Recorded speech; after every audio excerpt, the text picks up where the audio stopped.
কথাই নেই। হ্যাঁ, এই জন্যই তো বলতেছি অনেক মজা। এখানে সকল প্রকার ঐতিহ্যবাহী স্থানীয় পাহাড়ি খাবার। ও, এটা ফ্যামিলি বিজনেস, মানে পারিবারিক ব্যবসা। আসলে আপনি এরকম মানে বান্দরবনের একদম সুন্দরী পেয়ে যাবেন। অবশ্যই আসবেন, ভালো লাগবে। খুব অতিথি পরায়ণ আর কি মনে হয়।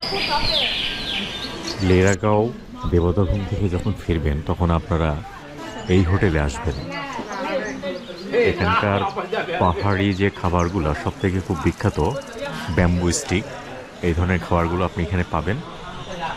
তো আমরা এখানে ঢোকার পরে খাবারগুলো খেয়েছি, খুব স্বাদ এই খাবারগুলো। এনারা খাচ্ছেন এই বলতে পারবে। জি, এই যে দেখেন ওনারা খাচ্ছে, খাবারের মান অনেক ভালো না? হ্যাঁ, ব্যাম্বু স্টিকের রান্না অনেক ভালো। এটা প্রতিদিন খেলে তো আরো ভালো লাগতো। প্রতিদিন খেতে পারলে তো কথাই নেই। হ্যাঁ, এই জন্যই তো বলতেছি অনেক মজা। এখানে সকল প্রকার ঐতিহ্যবাহী স্থানীয় পাহাড়ি খাবার। পাহাড়ি খাবার বলতে মূলত এই যে আপনারা দেখেন এই যে পাহাড়ি যে মুরগি, আর সাধারণত ওই যে ব্যাম্বু বাঁশের যে কুঞ্চি থাকে এর ভিতরে তার মাংস মশলাগুলো ভরে এইভাবে রান্না করা হয়, এবং প্রাকৃতিকগতভাবেই মজাটা কিন্তু এই কারণে হয়ে থাকে। আপনাদের এখানে খাবারের তালিকা আছে না? তালিকাটা দেখাই। মেনু আছে।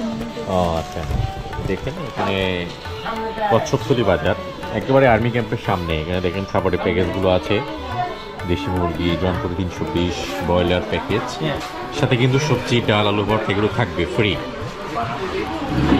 শুধুমাত্র মাংসের দামগুলো রাখা হয় জনপ্রতি। দেখেন 14টা আইটেম আছে। তবে আমার এখানে সব থেকে মজা লেগেছে এনাদের এখানকার মাংসটা খুব টেস্ট, হাঁসের মুরগি। এটি খাবেন। আর আমি এটি ঠিকানাটা দিয়ে দিচ্ছি এখানে। আপনারা যদি আসেন আপনারা ফোন করে অর্ডার করেও আসতে পারবেন। নং হাইচিং মারমা প্রোপাইটার। আর আপনি হচ্ছেন এটার মানে ব্যবস্থাপনার দায়িত্বে আছেন। ও, এটা ফ্যামিলি বিজনেস, মানে পারিবারিক ব্যবসা। আসলে আপনি এরকম মানে বান্দরবনের একদম সুন্দরী পেয়ে যাবেন। অবশ্যই আসবেন, ভালো লাগবে। খুব অতিথি পরায়ণ আর কি মনে হয়নি যে আমাদের বাইরের কোনো হোটেল, মনে হচ্ছে নিজেদেরই।